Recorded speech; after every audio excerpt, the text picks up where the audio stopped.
देखिए, बेसिक ये है कि जिन पार्टियों ने मुस्लिम रिजर्वेशन की बात की, जिन पार्टियों ने मुसलमानों को मुख्य धारा में लाने की बात की, कल उन्हीं पार्टियों ने सरेआम धोखा देकर मुसलमानों के खिलाफ, जो उनके अधिकारों के खिलाफ इस तरह का जो कानून बनने जा रहा है, उसमें सहमति जाहिर की। यानी कि उनको सत्ता की परवाह है, जिनके वोट लिया, जिनके वोट से सरकारों में आए, उनकी परवाह नहीं। कल बहुत सारे लोगों के चेहरों से पर्दे बेनकाब हुए। हालांकि देश उनको माफ नहीं करेगा, क्योंकि संविधान विरोधी इस बिल का उन्होंने समर्थन किया है।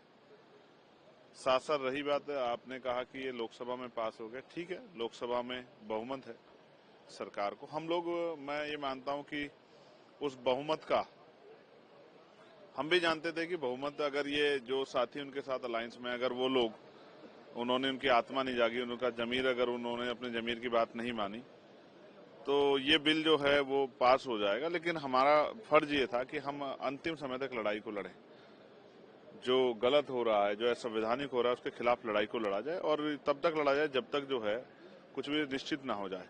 अब हम लोग कोर्ट में भी जाएंगे और सड़कों पे भी जो है, अगर पार्लियामेंट से कोई कानून बन गया है ऐसा, या बनने जा रहा है जिसमें वो मानते हैं कि सही नहीं है, हम उसको दिल से स्वीकार नहीं करेंगे और सड़क पे अपने आंदोलन के जरिए उसका विरोध दर्ज कराएंगे। सरकार को वापस जो है उसकी गलती का एहसास कराने का काम करेंगे। और मैं फिर कह रहा हूं, कल होम मिनिस्टर ने कहा, बाकी मंत्रियों ने कहा कि ये कहा जा रहा है कि मुसलमान विरोधी नहीं है बिल, मुसलमान विरोधी है, ये अफवाह उड़ा, गुमराह किया जा रहा है, लेकिन मुसलमान विरोधी नहीं है। तो मैं होम मिनिस्टर को, सरकार को बताना चाहता हूं कि मैं नहीं कह रहा हूं। मैं जिस लोकसभा नगीना से, वहां के लोग मुझसे पूछ रहे हैं, मुस्लिम समाज के लोग, ये मैंने नहीं उनको सिखाया समझाया। उन्होंने मुझे बताया कि हमारे खिलाफ एक साजिश हो रही है और हमें नुकसान किया जा रहा है, आपको हमारी आवाज उठानी चाहिए। देश भर में जहां जहां जिस कॉन्स्टिट्यूंसी में जो है मुस्लिम समाज, उन्होंने सबको कहा। तो ये मुसलमानों की आम चिंता, मुसलमानों के मन में भय बैठ गया, और भय नहीं, ये सच भी है। कल इस पे बहुत चर्चा करते मैंने बताया कि इससे किस तरह के परेशानियां होंगी, और वो परेशानियां हम सब लोगों के सामने है। मैं कल भी मैंने आपके कहा था, और मैंने लास्ट में अपनी बात खत्म करते हुए ये कहा है कि हम इसको स्वीकार नहीं करेंगे और हम इसका विरोध जो है अपने दर्जे से दर्ज कराते रहेंगे। All India Muslim personal law board ने भी इस पर विरोध जाहिर किया। उन्होंने कहा हम सुप्रीम कोर्ट जाएंगे। जो अलायंस पार्टी थी उनसे हमें उम्मीद थी एनडीए, लेकिन अब हालांकि हमें कोर्ट जाना पड़ेगा।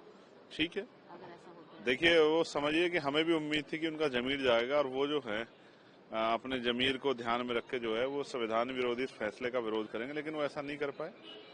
खैर कोई बात नहीं, ये इस बात को मैंने फिर कहा कि इस बात से सबक लेने की जरूरत है।